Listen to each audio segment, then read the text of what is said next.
Okay, joining us from the University of North Carolina is head coach Hubert Davis, along with student athletes R.J. Davis and Armando Baycock.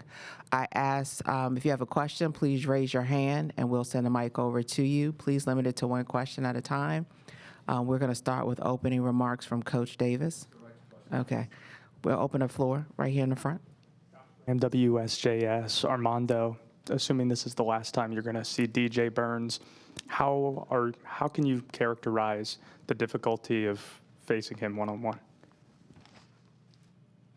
I mean, all season, early on, I thought I did a good job. And I think just going into this game, I just allowed him to catch the ball where he really wanted to. And when he gets it at that point, it's really tough to guard him.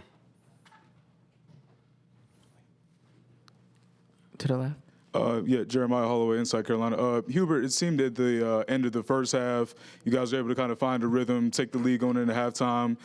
Wasn't quite in that same rhythm, I guess, to start the second. Was there anything that you kind of observed from North Carolina State for what they were able to do to kind of, I guess, limit the offensive production? No, I mean, we just couldn't guard them tonight. I mean, they shot, was it 54%, 55% from the field. That's just not going to get it done. In regards to us, we've talked about all year that it starts with defense and rebounding and taking care of the basketball. And the first thing that I always mention is defense. And so for us, and statistically throughout the ACC, we've been number one in terms of all the metrics defensively. Allowing any team to shoot 55% for a game, that's just not going to work. And so it's credit that we stayed in the game, but we just didn't. From a defensive standpoint, we weren't able to guard them one-on-one, whether it's on the post, isolations out on the wing. Didn't play the type of defense that you have to have in order to win games like this. Second row. Adam Smith with Inside Carolina.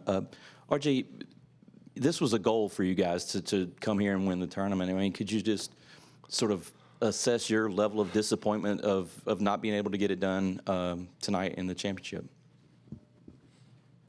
I mean, definitely disappointed. Got to the championship game and came up short. And didn't play our best basketball today.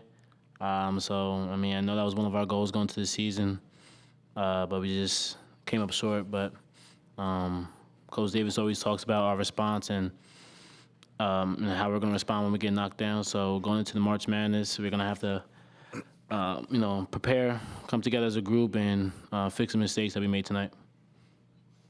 Middle on the end. Michael Coe, WCHL, chapelboro.com. This one's for everyone. What do you think you can learn from this experience going into the NCAA tournament next week?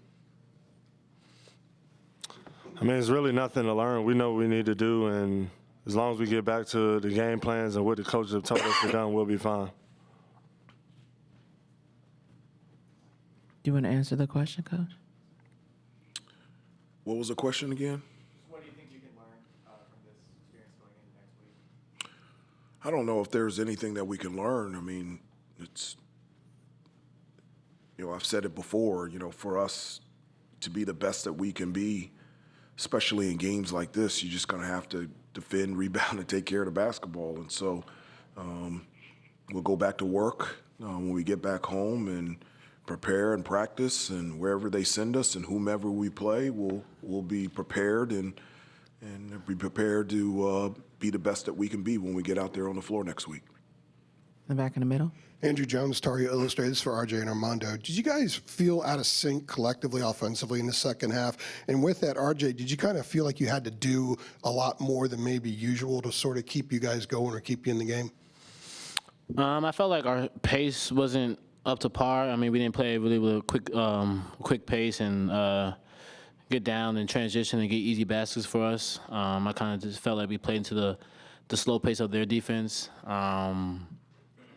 And that's what's the one thing that's been working for us all year, was just our quick pace, our transition offense, and finding the rim. I think the first half we took a lot of threes rather than getting the ball down low to Mondo or just penetrating from the guards ourselves. So I mean, that's what I saw from today from our offensive standpoint, but it was more so of a defensive game and defensive mistakes that we made and just guarding your man one-on-one rather than offense.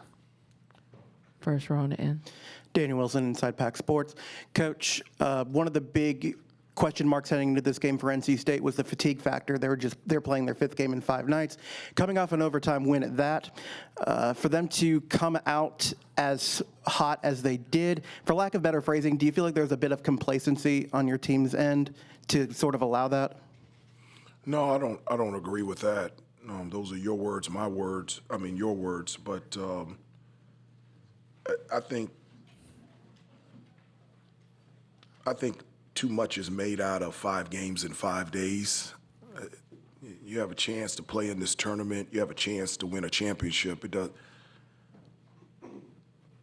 Us growing up, we played 3 games in 1 day, and so getting an opportunity to play at this level in this tournament and for a championship, it doesn't matter how many overtimes, how many games you play in a row.